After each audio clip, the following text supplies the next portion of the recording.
New Lands region, and that area is going to benefit from this for a while, but they do have some potential for seeing this ridge persist a little later in the summer, so it could get a little interesting for them as well. The next sponsor, Drew Lerner, of course, is with World Weather Incorporated.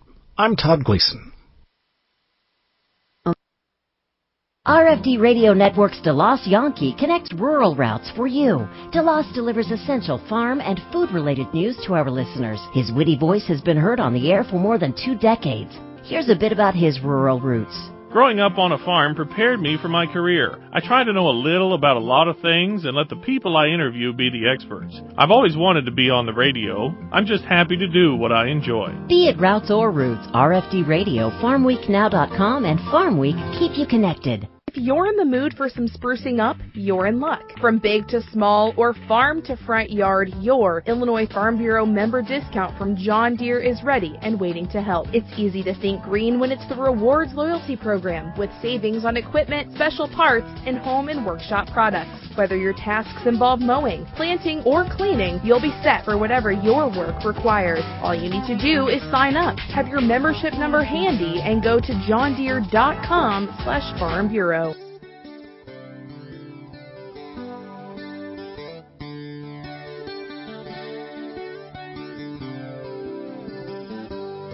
You're listening to RFD Town and Country Partners, connecting you with the food you eat, the Illinois farmers who grow it, and the food-related events, destinations, and lifestyles that make our state great.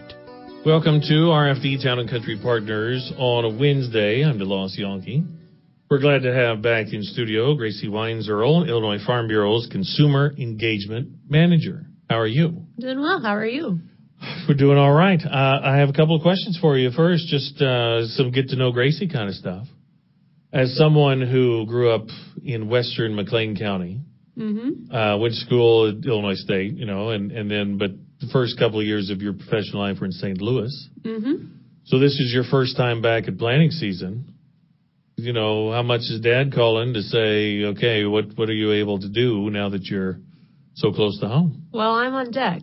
So Okay. I'll be farming this year. Yeah? I've always come home. I took a week off of vacation because it was just how my PTO cycle worked. It always worked that I needed to take some time off for planting, but I'm hoping that I actually get to be behind the wheel this year instead of in the buddy seat.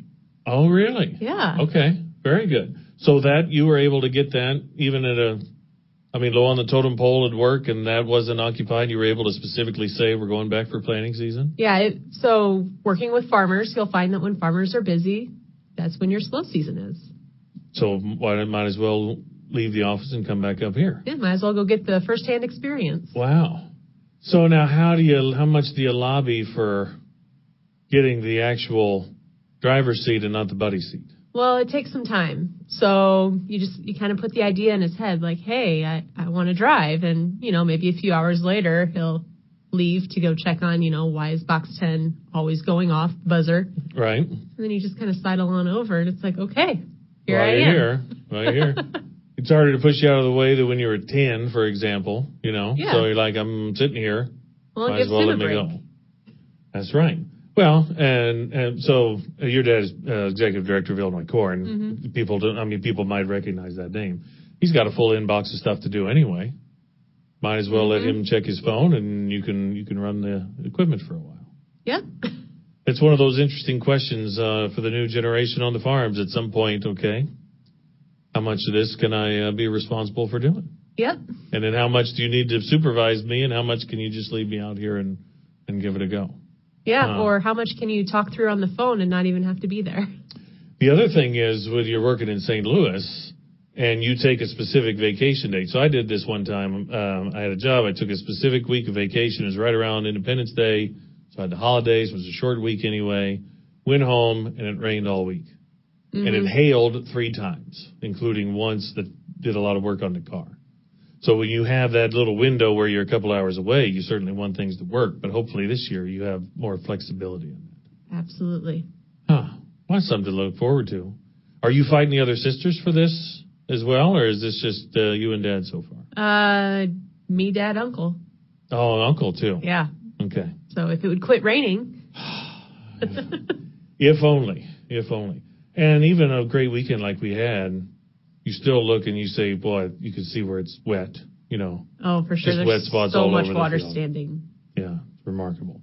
All right, let's talk about some other full-time things as well. So this week, Kansas City Animal Ag Alliance Summit. That sounds like something that's in your wheelhouse on how to engage with people about, animal, I like to say herdsmanship, but that's an old word.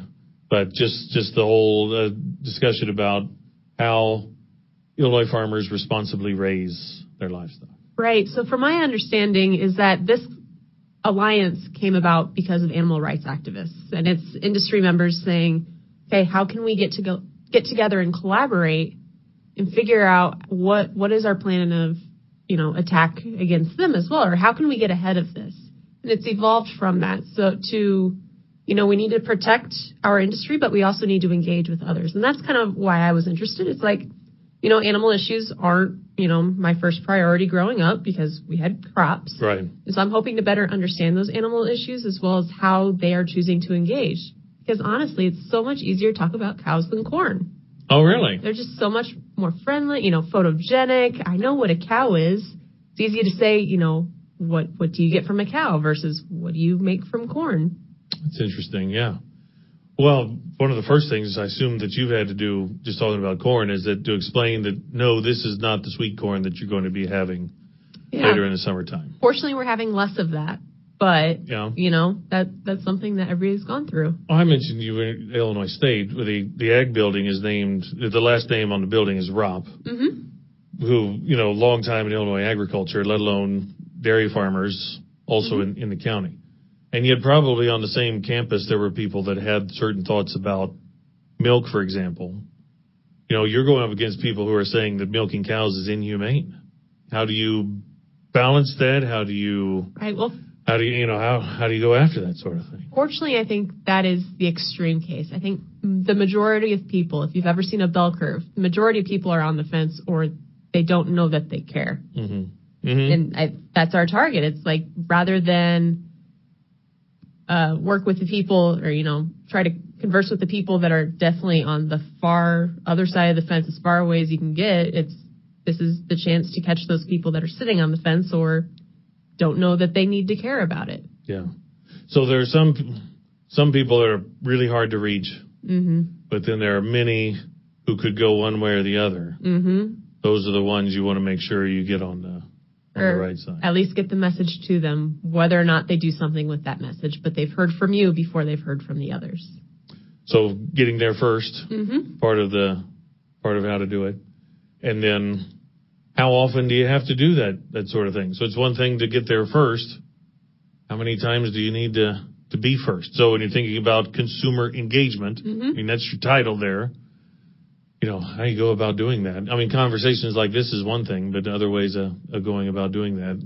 Right. That's a really good... Within a finite amount of time and money and budget and all those. Yeah, that's a really good question. I think the most important thing is you make that connection and then you make it so that there's a place for them to go. And social media is one of the best places for that because it's an easily accessible platform for both content creators and people looking for information. So you make a safe, inviting space with a positive message where, I've talked to Farmer Joe before. It's like, I have a question about this. I'm going to go back to him because, he was positive. He was easy to talk to, engaging. So once you've made that connection and again, having a social media page or even just sharing photos on social media makes you easily approachable. Yeah. So there is another approach, which is to, especially if you see something that you don't agree with, is to completely lambaste it or call it stupid or, all those other things. What you're talking about safe, welcoming, informative spaces is a specific, you're intentional about that as opposed to putting down the other folks that are spreading different kind of messages. Absolutely. I would say 95% of the time, keep it positive. How much of this is emotional attachment? And how much of this is, how many facts?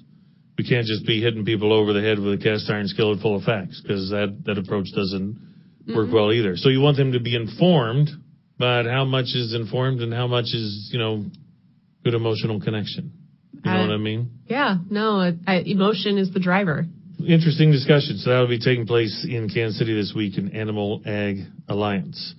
Now, hopefully, while you're in Kansas City, what if you come back and all the corn's planted? That's not going to. It's too wet. You'll be really surprised. It's too wet for that, so you don't have to worry about that. What else this time of year for you? So it seems to be conference season, and a few weeks ago I was in St. Louis for the Midwest Digital Marketing Conference. So that intrigues me as a communicator, just to see something outside of agriculture. The things that I see that are promoted then on Facebook and Twitter, you realize more and more those things just aren't accidentally put there, are they? Absolutely not. And then so the people that are trying to sell you that will tell you impressions, you're going to see this many people, but, you know, I don't know. How do you even determine who's reputable, who's good to go with, all those sort of things? Are you really getting your bang for the buck in people you're trying to reach? Right. So what I'm interested in, I'm a data junkie. I love looking at metrics and understanding how the audience interacts with different posts. So for instance, on Facebook, I can tell if you clicked on it. I can tell if you shared, commented, liked, or, you know, now there's all the emoticons you can use and react. It's like, oh, I love this. Ha. Yeah. It's like angry face. There's a lot of insight there, and it's really interesting. And it's really interesting to be able to bring that from more of a salesy type environment to agriculture. I mean, we're not necessarily selling anything when we talk about consumer engagement other than we're trying to win their attention. Yeah. This isn't 2 for $3 or this isn't click a coupon or no payments till March. Right. It's a different kind of approach that way. Right. But it's adapting, you know, the same style of language. You know, how can I entice you? A lot of it's visual, you know. Wow. People love pictures of farms. Wow. At the same time, though, we'll have these regular conversations on radio, too, because that kind of repetition also has a lot of advantage to it. Absolutely. All right. We're already out of time, Gracie. Thanks so much. Thank you. Gracie Wines, our Illinois Farm Bureau's Consumer Engagement Manager on RFD, Town and Country Partners.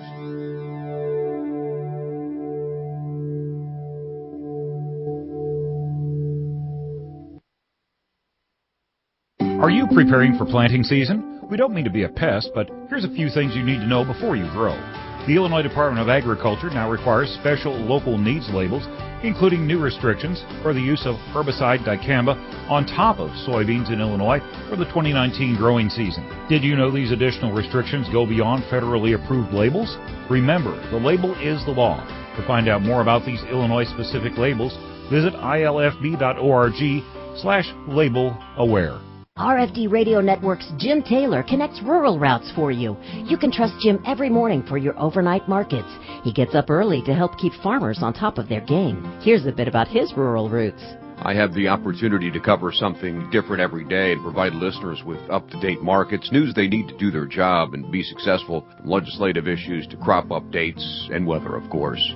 Be it routes or routes, RFD Radio, FarmWeekNow.com, and Farm Week keep you connected.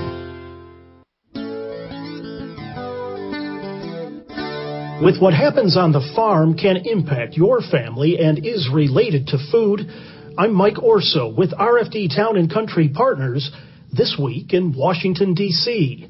Every 5 years, the U.S. Department of Agriculture here tries to capture a snapshot of farms and farmers back home in Illinois and across the nation.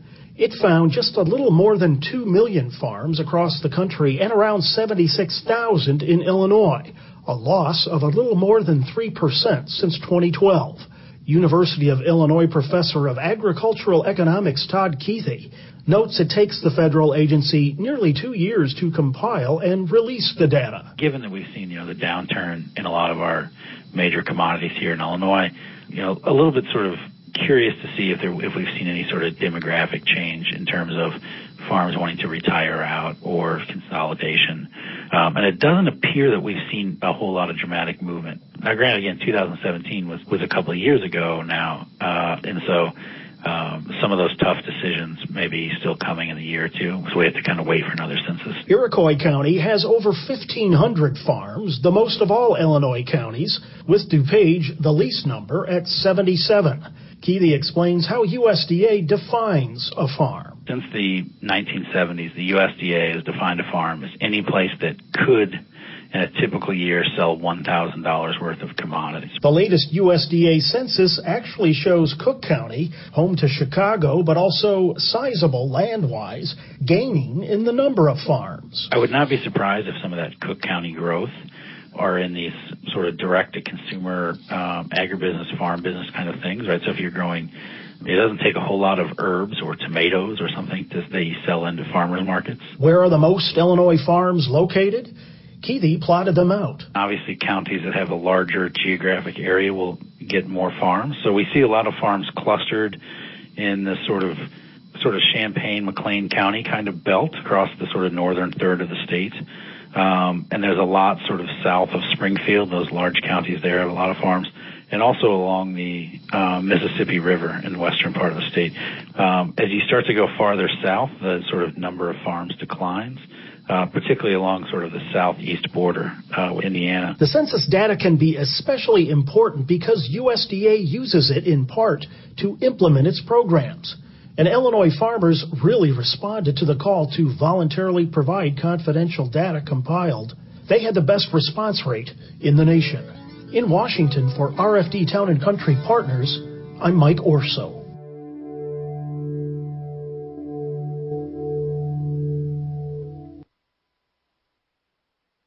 Farm Week and FarmWeekNow.com journalist Dina Stroish connects rural routes for you. From the Farm Bill to crop insurance to GMO labeling, her expertise is apparent in the stories she reports. Here's a bit about her rural roots. I get to meet interesting people and share their stories, and I get paid to do it. I cover ag policy and really enjoy keeping the farming community updated on these important issues. Be it routes or roots, RFD Radio, FarmWeekNow.com, and Farm Week keep you connected.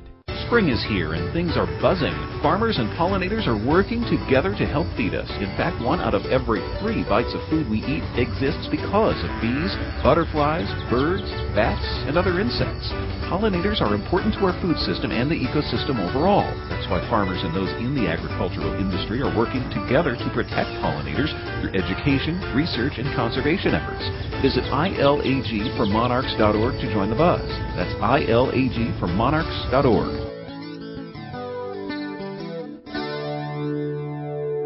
We're back on Town & Country Partners. In the state, many concerned about the cresting going on the Illinois and the situation with flooding on the Mississippi. We have a report from Calhoun County, also from Madison County into Jersey. From our affiliate WBGZ in Alton, Doug Jenkins has a report. The crest has come, so now businesses are just waiting for the Mississippi River level to fall in Grafton and Alton. The impact of the flood appears to be worse in Grafton, with the main way in through the Great River Road closed down and a number of businesses on the riverside of Main Street evacuated. Grafton Mayor Rick Eberlin says the spring flooding has really hurt their town. The loading dock's been closed now for upwards of a week. And plus, that's one of our biggest tax producers. And then, we've had so many of the overnight stays that have, canceled. And you can't blame them for, doing so. And it's kind of a eerie quiet, over the weekend, resembling a ghost town. The National Weather Service, though, has issued a new forecast for area rivers. And for Alton and Grafton, there appears to be some good news. With lower rainfall totals expected in the Mississippi River Basin this week, the secondary crest that was being talked about earlier this week does not appear to be as pronounced as previously thought. At Grafton, a modest drop-off should continue until the river falls back into moderate flooding at 29 feet a week from Friday. At Alton, the river is back into the moderate flooding stage at 34 feet now and should only see a modest rise next week before dropping into minor flooding around May 17th. Meteorologist Mark Fuchs with the National Weather Service says that's good news. Extended period of drier weather should persist for at least a week beyond Thursday, and that's going to allow both the Missouri and the Mississippi to fall and get rid of a lot of the water that is currently plaguing many areas along the Mississippi. It's not such good news in Hardin, however. The Illinois River is expected to remain just below 38 feet for another week or so, continuing to put pressure on the Nutwood Levee, which protects Route 16, the only way in and out of southern Calhoun County. For the RFD Radio Network, this is Doug Jenkins at WBGZ Radio in Alton. Thanks so much, Doug. And as he mentioned, things a little different in the Calhoun County, a unique set of circumstances as they deal with both the Illinois and the Mississippi. We talked earlier today with the manager of the Calhoun County Farm Bureau. Of May, Jane, you are really following many situations closely. Tell us a little bit more about what you are looking at today. Today we're watching the weather, rain forecast, rain above us, north of us. It will affect the Illinois River we have on the east side of the county, the Mississippi on the west side of the county. We are closely watching the Nutwood Levee that is actually in Jersey County, but it will affect, if it should overtop, will affect our transportation out of here, the Joe Page Bridge. In 93, when the Nutwood Levee overtopped, we were without the Joe Page Bridge from July 18th into November, so we are closely watching it. What about mentioning transportation, IDOT, road closures, Brussels Ferry? What's the transportation like today? Don't be in too big of a rush, because to get to Hardin, if you live on the north or the south end of the county, it is a long drive on very narrow, winding roads. The commute takes a long time, and those for the ones that are traveling by car. We have many workers that are traveling by John boat, tying up here in the county and jumping into their vehicles and then driving to work. We have 3 ferries in the county, 2 state-owned, 1 family-owned. Brussels Ferry is out. The Winfield/Golden Eagle Ferry is out. We still have the Campsville Ferry running for a limited time, again, depending on the raise of the river. I've talked to a lot of your Farm Bureau partners up and down the river, and it seems like, folks are in for the long haul. I heard one guy say, you can't move a farm. So what about farmland involved in this situation? And, have there been a lot of evacuations already with anything that's in the river bottoms? The river bottoms, a lot of landowners have remove their equipment. You mentioned earlier efforts and reaching out for help. You mentioned 2 high schools involved, so Jerseyville and Calhoun. Yes, actually we had 3 high schools. Oh, okay. Calhoun has 2 high schools. We have the Brussels in the south end of the county, and we have the Calhoun High School that's in Hardin. Those 2 high schools have helped sandbag in the county, and it's not just during school time. They have showed up. These students in the evenings stayed late. They have been helping on the weekends, but they have been helping sandbag the Nutwood Levee. And then Jersey Community High School came and helped at the Nutwood Levee. What would you like the rest of the state to know really about where you guys are? We're blessed to have a community and friends that we do that come and help, and something we have that we did not have in 93, and that's Facebook, and it's easier now to get help for sandbagging. Folks just show up with their John boats to help load sandbags and take them to a flooded area. Our roads are not made for tourists. I hate to say that at this time, until the floodwaters come down, and then we would love to have you visit our county. But the roads are extremely dangerous to add extra travel. Are you a lifelong resident, Jane? Yes. I was born and raised here. Actually, my house right now is in Pike County, but our family farm that I was raised on is the oldest continuously owned farm in Calhoun. And my family purchased it in 1814. Jane Brandenburg, the manager of the Calhoun County Farm Bureau, wishing all of that county and others in the flood